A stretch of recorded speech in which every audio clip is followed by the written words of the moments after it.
ఇక యుద్ధమే మిగిలేది మీకు మాకు. ఇది ఇజ్రాయెల్ ఇరాన్కి తేల్చి చెప్పేసి. ఎందుకంటే మొన్న 2-3 రోజుల నుంచి అమెరికా ఇజ్రాయెల్ కలిసి ఇరాన్కి సంబంధించిన ఎయిర్ బేసుల ధ్వంసం, కొంతమంది నాయకుల హతం, అదే సందర్భంలో పలు ప్రాంతాలలో విధ్వంసం సృష్టించుకొచ్చారు. దానికి ప్రతిగా ఇరాన్ వెళ్ళి గల్ఫ్ దేశాల్లోని బహ్రెయిన్, కువైట్ల మీద దాడులు చేసింది.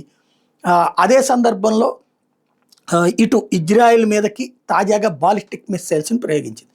బాలిస్టిక్ మిస్సైల్స్ అంటే డ్రోన్ల ద్వారా దాడి అంటే పెను యుద్ధం కాదు. బాలిస్టిక్ మిస్సైల్ అంటే అణు ఆధారితమైనటువంటి మిస్సైల్స్ వాడటం అంటే యుద్ధం కిందనే పరిగణలోకి తీసుకుంటాం.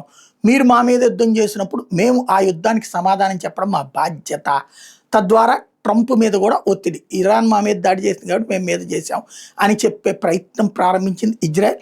మరి పెద్ద ఎత్తున దాడులు చేస్తుందా లేదా అన్న చూడాలి. ఓవరాల్గా అమెరికాని ముందు పెట్టి, సెకండిలా అమెరికాని ముందు పెట్టి ఇజ్రాయెల్ అర్జునుడిలా దాడులు చేసుకొస్తుంది.